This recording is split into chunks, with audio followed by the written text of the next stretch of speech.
radio station. But head on over to supertalktv.com on your computer or your mobile device. You'll see I'm not alone in the studio today.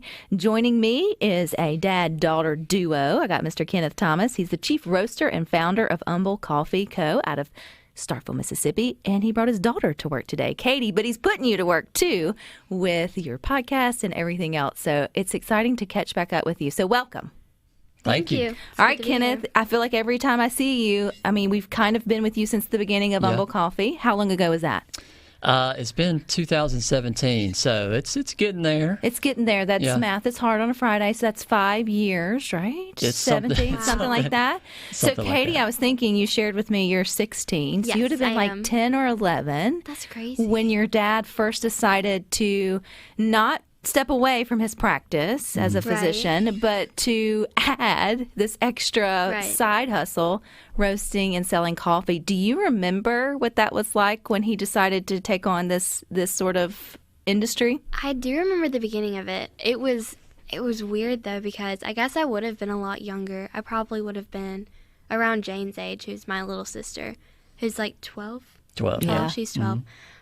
But I don't really remember much of the beginning of it, honestly. I remember getting the coffee roastery.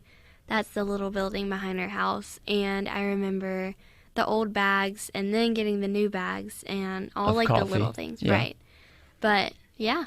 Have you started yet? I mean, at 16, I can't remember, and I was trying to think about this because in one of your episodes, Kenneth, you talk about of Coffee 101, the first cup of coffee you ever had, or who inspired you to drink coffee. And I thought, man, what a great question, because for so many of us who enjoy a cup of coffee every day, we learned that behavior usually from someone in our household. So for me, when I was probably 10 or 11, which I'm connecting it, with even my own daughter's age, being able to get up and have that cup, whether I liked it or not, with my dad, not knowing that I would be a slave to it for the rest of my life, for good, bad, and ugly. So, Katie, have you got the coffee bug? Have you found your... Definitely. So how do you like your coffee? I haven't figured out how I like to make it the best, but probably iced, which I usually just do ice and then coffee and then just put some sort of creamer in it. But if I could choose any way, I'd like shaken espresso the best, but I only get that when I go out to coffee shops because I don't know how to make that myself. Not yet. But see, she's like an advanced 16-year-old as far as coffee goes. Totally. Maybe you ask my daughter, who's also at work here with us today, not on the show, who knows by the end of the show, but she would say Frappuccino with extra whipped cream. Yes. That's all I used to drink when I was little, or not little, but I guess like 12, 13. Yeah. That's what I get, because I thought that was coffee. So with your dad being so, he's a coffee nerd. He's the biggest nerd about coffee that I know. And in the best that I know too, in the best way possible. I mean, could you not help but learn from, did he just start telling you things about coffee, or is it was just kind of in the family, vocabulary? I've learned a lot, especially since being on the podcast, that I would have never known before. So, like, people will say random things or ask random questions about coffee, and I'll be like, yeah, I know how to answer that, and then I'll answer their question. But, yeah. So you're talking about the podcast. It's Coffee 101. Kenneth, you started this, I don't even remember now, like a year or so ago. You released it here on Good Things. You shared the day it dropped. You kind of, and listening to it, it's very, and this is very from your, I guess, your medical sort of side, it's very educational. I mean, it's conversational, but it's very educational. Did you feel like there was a gap out there in terms of just coffee information that needed to be shared? For sure. So the coffee podcasts that are out there, most of them are for the coffee industry. And so I wanted a podcast that was like education-based, that was for what I call the 101er. So the podcast is Coffee 101. And I wanted it for, like, I'm curious about coffee. And so I wanted to take everybody through the whole, like from the farm all the way to the cup and everything in between, and just like teach, all those little steps in coffee. And it's been great. We've had a good time with it. You've had a good time. It's very entertaining as well. You mentioned you guys are doing fairly well in terms of coffee podcasts. Where are you at? Yeah. So and part of this is just providence or whatever you want to call it, but really kind of from the get-go, we jumped out there, we launched well, and for most of the last 6 months have been #1 coffee podcast in the food category in the U.S. And we've hit, even in the food category, we've hit overall like anywhere from 1 to 3 in some of these other, crazy parts of the world, which I have no idea why they'd be listening to somebody from, the southern United States. But, coffee it's working. is a universal language. It Yeah, is. it is. And I think that's one thing I did learn from the first one that I was listening to is just, when we think about the things that unite us more than things that divide us, the love of coffee, crosses all bounds, all languages, all continents, all everything. We're all pretty addicted to it for the best Yeah. Yeah, I best am. reasons. Yes, for good reasons. For good reasons. We'll leave it, we'll sort of, although there's always a healthy balance of how much you should have. But that's where Dad kind of reached out to you. So Katie, when your dad sort of started this, the Yeah. Coffee 101, Kenneth did, did you want to be a part of that? Was that something you were interested in as a teen, or did you get You kind can be of honest. pulled into it? Pulled into it. At first, it was kind of not forced. That's not really the right word, but kind of like, hey, He bound my arms and dragged me into the studio. can you please come help me record this podcast? I kind of need another voice on there. And then, I thought it was just going to be like 1 episode, 2 episodes, 3 episodes, 4 episodes. And then I started, being on every single one. And it was less of him talking to me and more of me just kind of being, I guess, the background noise.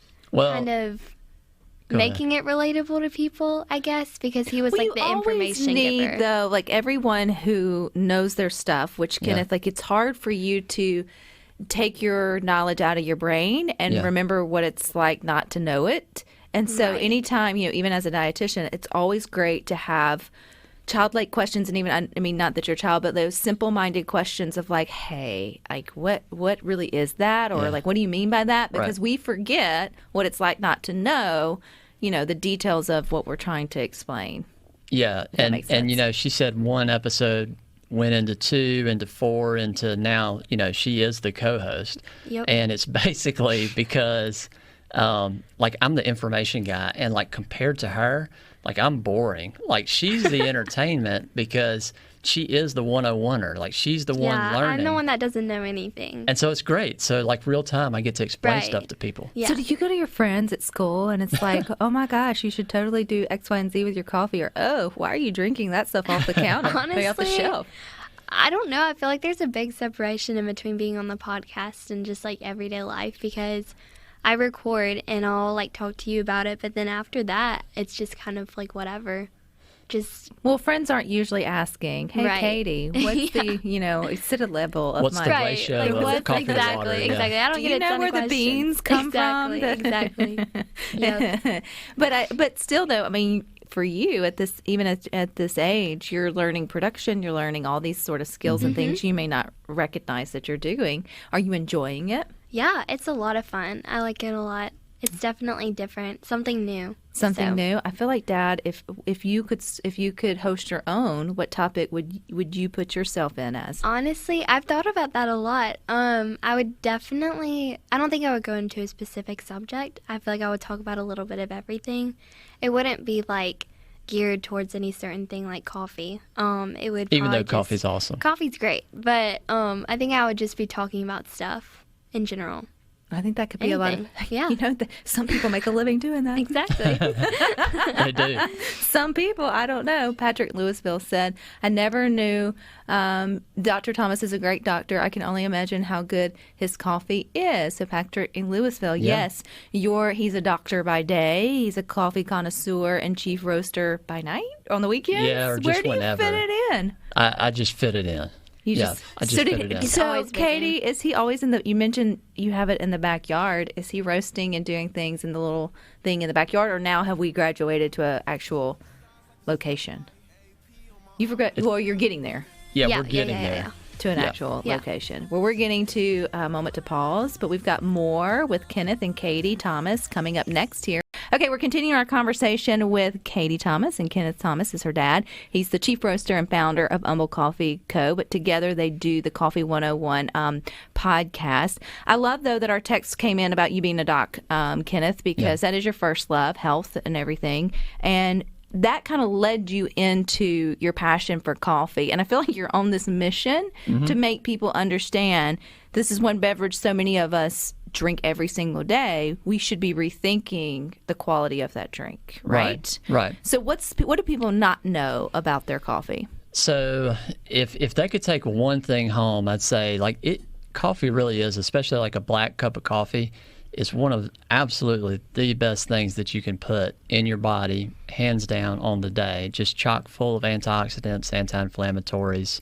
So it really does make a big difference. Even if it's the stuff off the shelf at your local Superbox store, I know, and then you can get in terms of better quality with Umble. So this is a good opportunity. Like how, if that's good for me, how is Umble or other sort of specialty roasters like that better? That's a good question. Yeah. So if you look at the quality of the taste of the coffee and the amount of antioxidants, anti-inflammatories, it is a linear relationship. And so the better the coffee taste, period, then the higher the level of antioxidants, anti-inflammatories. So they're still there in your, we'll say grocery store coffee. Mass-produced coffee. But that coffee may not be as palatable, as a higher-end coffee.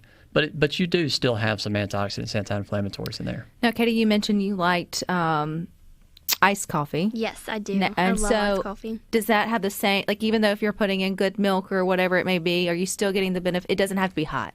Okay. So when you add the sugar and creamer, those things. Hey, but milk's got 13 essential nutrients in it. True. Bone building, calcium, protein. Okay, amen. I got you.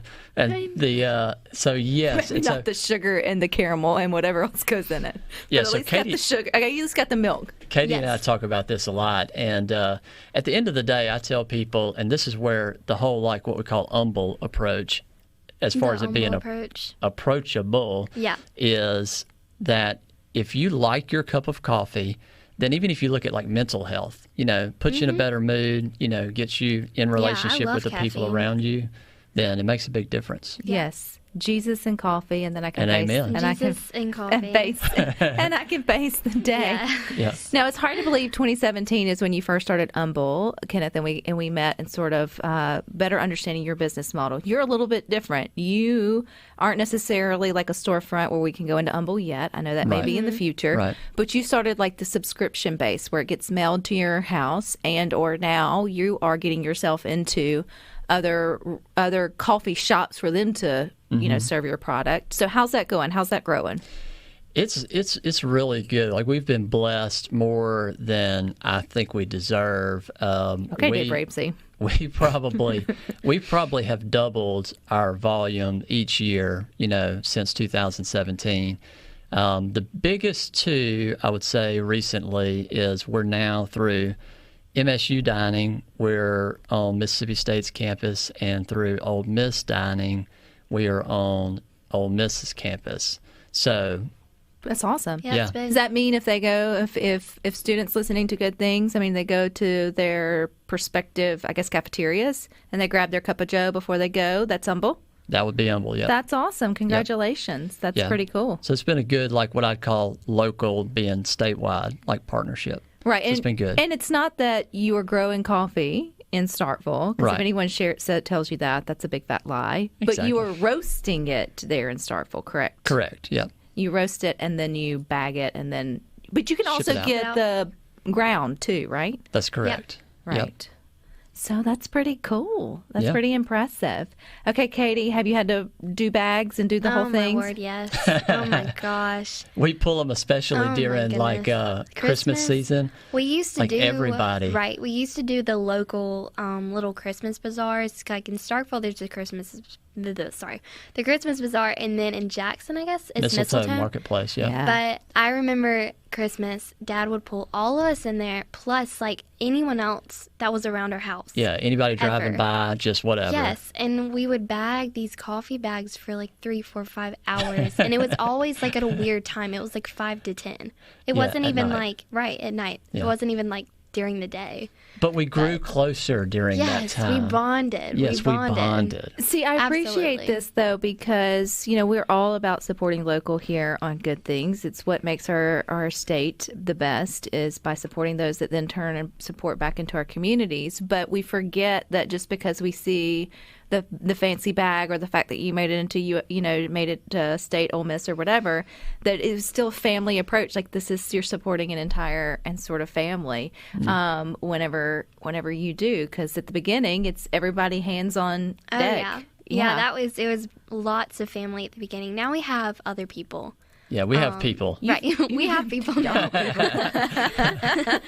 at the beginning it was all us. That was me and Newt, who's my older brother. That was like our summer job, was bagging coffee. And I did pay him. Yeah, we got paid. Yeah. But it wasn't like slave labor. No, in the Not beginning. quite. No, but I wouldn't hate you if you did that either, Kenneth. They're your Still son. paid him. She's She's got 2 more years under your roof, Yeah. And then it just you work for rent. I mean, for That's your right. rent. And that's how right. that should go. No, I'm totally picking. There you go. Your dad is being shy too about his roasting career, and the fact that he's won a lot of awards or gotten the opportunity to represent Mississippi and Umble. Have you had a chance, Katie, to sort of see the artistic side of a roaster, like sort of that side of it? He just through stuff he's told me, I wanted to go to the last coffee competition, but that was homecoming week. And Priorities. Yeah, priorities. Hashtag. That was like the day of actual homecoming, and so I didn't want to miss that because I'm only going to be in high school for so long. But from what he's told me and from what I've seen, just like meeting his friends and stuff, it just seems like a whole other world. Yeah, I would think it's a highly caffeinated one. So we went I went to Indianapolis probably within the last month, and that's what she's talking about. And it was like a U.S. coffee roasting prelims, and placed second there, which was great. Really good. And then there was also this random thing called an AeroPress Championship, which is a way that you make the coffee. And I got 4th in the U.S., which is like crazy. I think that's really cool. Any part of the coffee business that you're like, maybe you'll take over for Dad one day, or you kind of you can say no. Nobody's going to hold you to it. I'm trying to think. If I ever did anything, it would probably just be marketing. That's what I was going to say. Right. I don't think I could handle like managing it or anything, but I could definitely market because I love social media. But she's 16. She's 16. I'm very 16. Yep. But that's okay, though. That's that is a valuable set of skills for you to be able to use in a positive manner to help the family business continue to thrive and sort of grow. It is what it is. You need that piece. Last podcast episode, we were talking about, she was teaching me Gen Z words. Gosh, it's bad. Oh, how many cups of coffee did you need for that, Katie? Lord. Lots. The thing is, I didn't have any, so it was a struggle. But I'll obviously say like just random words, whatever, that we use like all the time, like my age people, and then like Dad will use them, and it's just totally wrong. It's not wrong. It's just I'm old compared to you. Yeah. Yes. Yeah. My 10-year-old's oof. Like that's the new oof. Oh, wow. Oof. I And said then- that when I was 10, probably. And then I will say, the one day she came home, the first time I was called bruh, I was like, we got Oh my gosh, I say that all the time. yeah, I'm like, whoa, everybody go from mommy to mom, mama, bravo. It was this whole transition sort of thing. She's looking at me crazy. I'm embarrassing her. So that's awesome. Where can we go for more information on Umble and the podcast? I'll let you say it. I don't know. UmbleCoffee.com, and you can go basically anywhere there are podcasts and just look up Coffee Spotify, 101. Apple. Yeah. All do that it. stuff. All the stuff. Yep. Y'all come back and visit sometime? All right. We will. Y'all stick with us. We got more for you coming up next.